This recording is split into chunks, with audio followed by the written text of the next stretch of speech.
Praise the Lord, शलोम, सलाम, परमेश्वर की हजूरी में आपका स्वागत है। आइए इस वचन को सुनने से पहले हम प्रार्थना में चलेंगे। सर्वशक्तिमान जिंदा यहोवा परमेश्वर, हम आपका धन्यवाद करते हैं आज के सुंदर वचन के लिए। ये वचन इनके जीने का आधार हो, ये वचन इनकी जिंदगियों में सोगुना फलों को लेके आए और हर अंधकार की शक्ति इस वचन को चुराने न पाए। पिता, आज के वचन के द्वारा इनसे बात करें, यीशु के सामर्थी नाम से मांगते हैं, आमीन आमीन।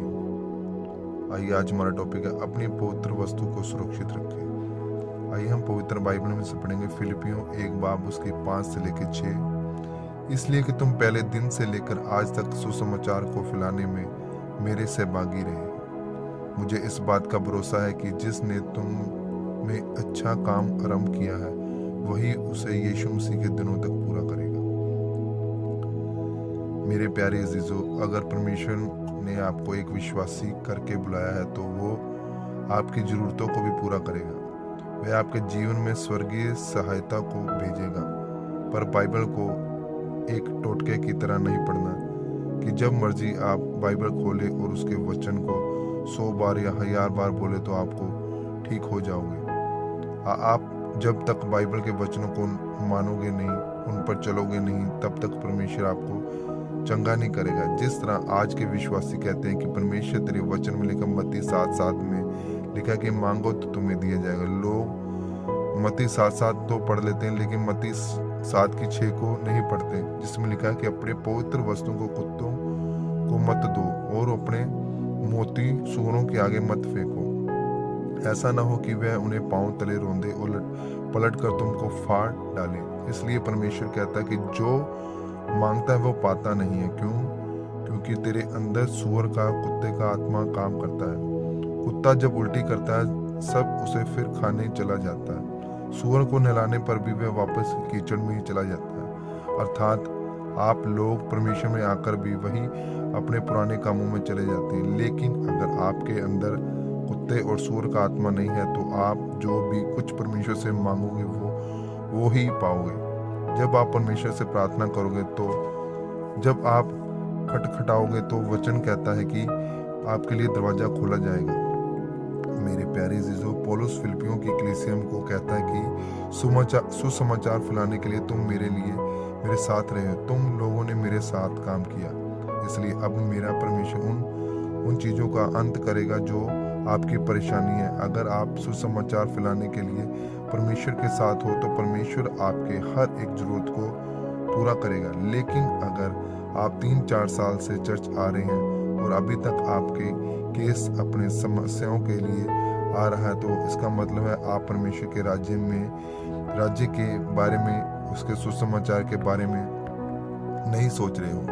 परमेश्वर कहता कि अगर तू मेरा सुसमाचार फैलाने के लिए खड़ा होगा तो मैं तेरे जीवन में वो सब कुछ पूरा करूंगा।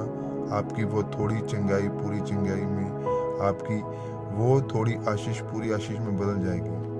परमेश्वर अपने वचन को अपनी जिंदगी में पूरा करने के लिए तैयार है। प्रभु यीशु मसीह आपके जीवन में अपने वचन को पूरा करने के लिए तैयार। जब तक आप परमेश्वर के कामों को पूरा करने के लिए तैयार नहीं होंगे तो परमेश्वर भी कुछ नहीं कर पाएगा।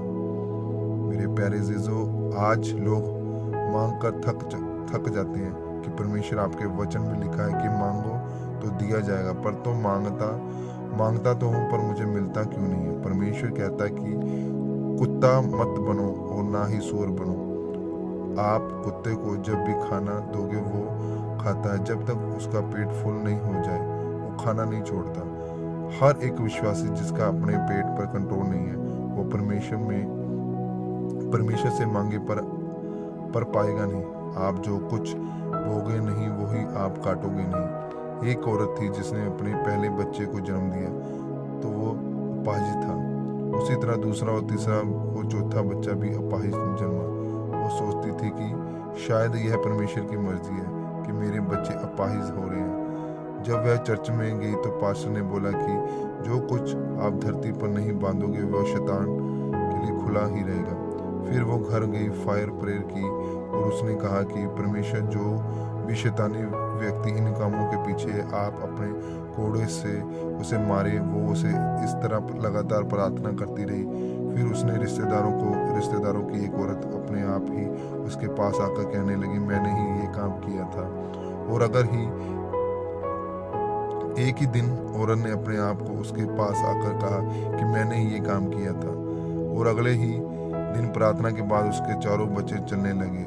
इसलिए मेरे प्यारे अजीजों, जब तक आप परमेश्वर के कामों के लिए तैयार नहीं होंगे, तब तक परमेश्वर भी आपके जीवन में काम नहीं करेगा। परमेश्वर ने जो आपको वो मोती, वो पवित्र वस्तु दी है, आपको प्रार्थना के द्वारा पवित्रता में चलते उसकी रक्षा करनी है। इस वचन को सुनने और सुनाने हम मांगते हैं, यीशु के सामर्थी नाम से मांगते हैं, आमीन आमीन। आइए ये प्रार्थना मेरे पीछे बोलिए। सर्वशक्तिमान परमेश्वर, इस वचन के लिए मैं आपका धन्यवाद करता हूँ। मैं आपसे प्रार्थना करता हूँ कि अपने जो मोती, जो पवित्र वस्तु मुझे दी है, मैं उसे संभाल कर रखूं और पवित्रता वाला जीवन जी सकूं। प्रभु यीशु मसीह के सामर्थी नाम से मांगते हैं, आमीन आमीन। आइए हम प्रार्थना में चलेंगे। अपने हाथों को स्वर्ग की ओर उठाएं, अपनी आंखों को बंद करें।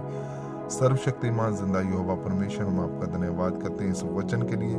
ये वचन इनकी जिंदगियों को छुए पिता परमेश्वर, किस तरह इन्होंने अपनी पवित्र वस्तु की सुरक्षा रखनी है पिता परमेश्वर। इन्हें दुआ और प्रार्थना उपवास वाला जीवन दे, ताकि तेरे जीवन में जब ये मांगे तो देने में पिता तू संकोच न हो पिता परमेश्वर। इनकी जिंदगियों में पवित्रता वाला जीवन दे पिता, ताकि तेरी प्रार्थना आराधना में ये बढ़ने पाए पिता। सारी इज्जत, सारा जलाल हम तुझे देते हैं यीशु के सामर्थी नाम से।